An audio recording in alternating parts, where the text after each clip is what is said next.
Assalamualaikum. Apa khabar anak-anak APC? Aunty doakan anak-anak semua berada di dalam keadaan yang sihat. Okey, hari ini kita akan belajar subjek Jong Amal. Tajuknya ialah Ahli Keluarga Nabi Muhammad sallallahu alaihi wasallam. Jangan lupa adik-adik, bila dengar aunty sebut nama Nabi Muhammad sallallahu alaihi wasallam, adik-adik semua sama-sama sebut lafaz selawat sallallahu alaihi wasallam. Baik. Yang pertama, nama Nabi kita. Nama Nabi kita ialah Muhammad bin Abdullah bin Abdul Muttalib bin Hashim. Siapa yang bubuh nama Nabi Muhammad ni? Yang bubuh nama Nabi Muhammad ni ialah Datuk Baginda. Datuk Baginda telah letakkan nama Muhammad ini ketika dia berada di Kaabah, di depan Kaabah, dan terus terilham untuk menamakan cucu yang bakal lahir itu sebagai Muhammad.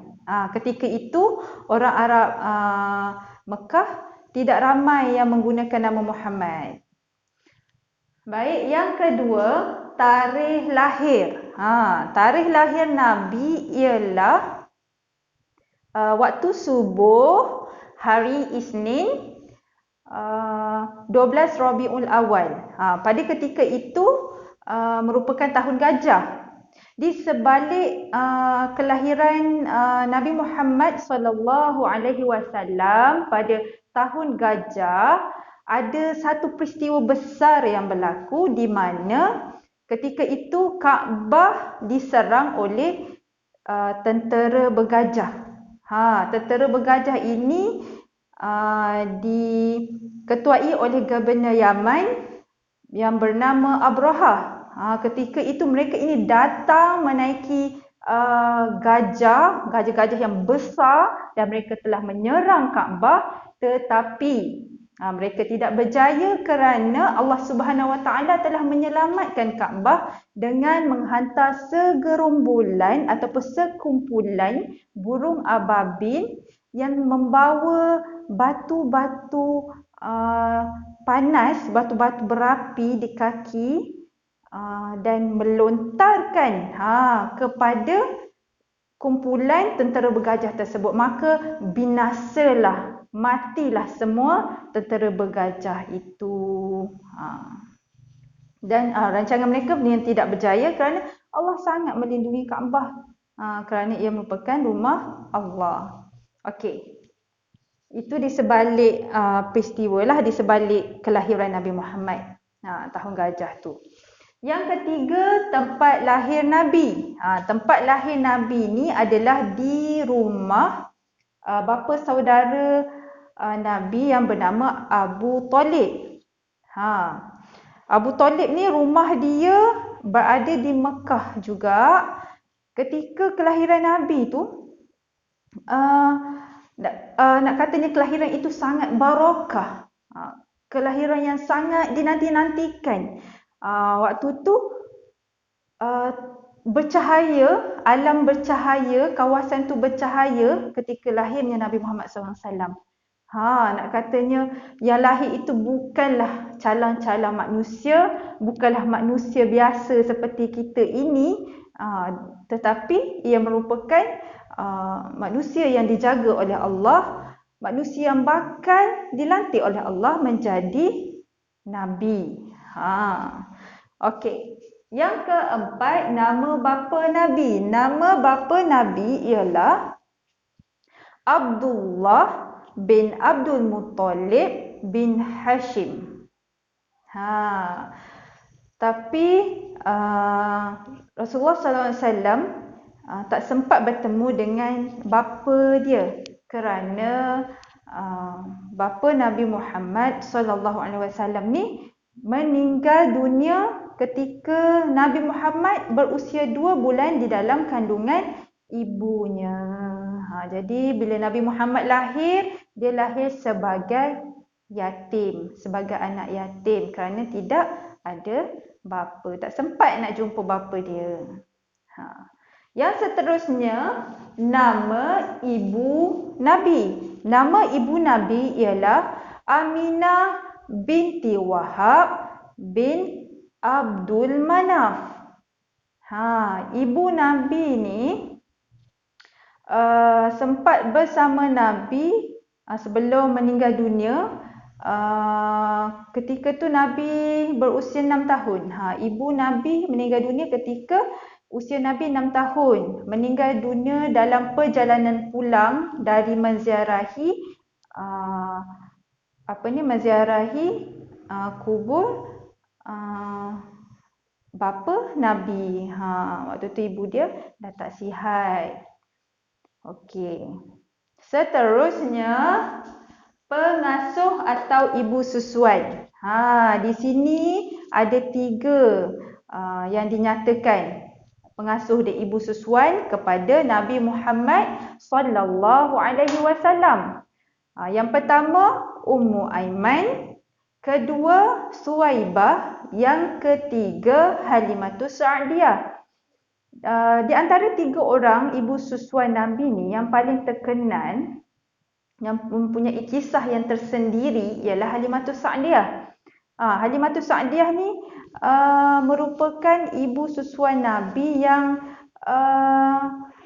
membesarkan Nabi tu, mengasuh Nabi tu dan menyusukan Nabi dalam keadaan yang sangat ajaib, dalam keadaan yang penuh barakah, di mana Allah memberikan begitu banyak keberkatan kepada Halimatus Sa'diyah ni bila mana Nabi Muhammad masuk dalam keluarga dia. Nak katanya betapa berkatnya Halimatus Sa'diyah ni mengasuh dan menyusukan Nabi Muhammad, seorang yang bila sudah meningkat dewasa, sampai 1 tahun umur tu dilantik menjadi Nabi. Tapi Halimatus Sa'diyah tu tak tahu Nabi Muhammad ni adalah bakal dilantik menjadi Nabi. Tidak tahu. Dia cuma beranggapan Nabi Muhammad itu cuma bayi biasa yang merupakan anak yatim. Okey, mesti adik-adik tertanya-tanya kenapa Nabi Muhammad SAW ni menyusu dengan orang lain? Kenapa tak menyusu dengan ibu dia? Ada sebab-sebab dia. Pada ketika itu, orang Arab, bangsa Arab ketika itu, memang mereka akan mencari ibu susuan yang duduk di daerah perkampungan. Yang jauh daripada bandar. Perkampungan ni yang pendalaman, yang berkebun, yang menternak. Kerana environment dia punya suasana, dia punya persekitaran itu adalah persekitaran yang sihat. Jadi mereka mahukan anak mereka ini dijaga dan diasuh oleh keluarga yang baik-baik.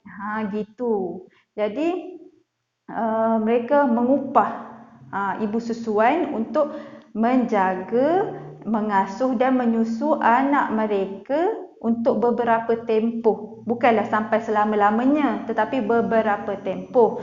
Mungkin 2 tahun, 3 tahun atau 4 tahun, macam tu. Jadi Nabi Muhammad SAW ni dijaga oleh salah seorangnya Halimatus Sa'diyah lah. Yang disebutkan tadi, pada asalnya Halimatus Sa'diyah ni tak nak ambil Nabi ni kerana Nabi ni anak yatim piatu, tak ada ayah. Jadi mungkin Halimatus Sa'diyah ni akan dapat upah yang sikit bila dia ambil Nabi Muhammad dan menyusukan Nabi Muhammad ni. Tapi oleh kerana tidak ada pilihan ketika itu, tidak ada budak lain atau bayi lain ketika itu, jadi Halimatus Sa'diyah ni ambil je Nabi Muhammad ketika itu. Dan sepanjang perjalanan tu nak pulang ke rumah Halimatus Sa'diyah ni, memang pelbagai keajaiban berlaku kepada Halimatus Sa'diyah. Daripada badan Halimatus Sa'diyah tu berasa penat, lesu, dia rasa letih, dia jadi terus bertenaga, dia jadi semakin sihat. Lepas tu unta dia banyak susu. Lepas tu mudah je perjalanan pada hari itu, tak panas sehinggalah ke rumah.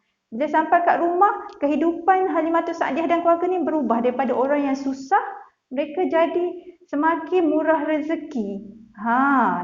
Nak katanya begitu berkatnya Halimatus Sa'diyah ini menjaga seorang bakal Nabi. Jadi Allah memberi ganjaran yang sangat banyak kepada Halimatus Sa'diyah. Okey. Baiklah, Anti rasa cukup setakat itu dulu kisah yang Anti ceritakan pada hari ini tentang ahli keluarga Nabi Muhammad SAW. Kita akan sambung lagi ke tajuk yang seterusnya selepas ini. Okey. Nanti adik-adik boleh buka muka surat 3 dan muka surat 4. Boleh jawab soalan bertulis. Okey? Selamat belajar di rumah bersama bantuan ibu bapa. Okey? Assalamualaikum. Bye.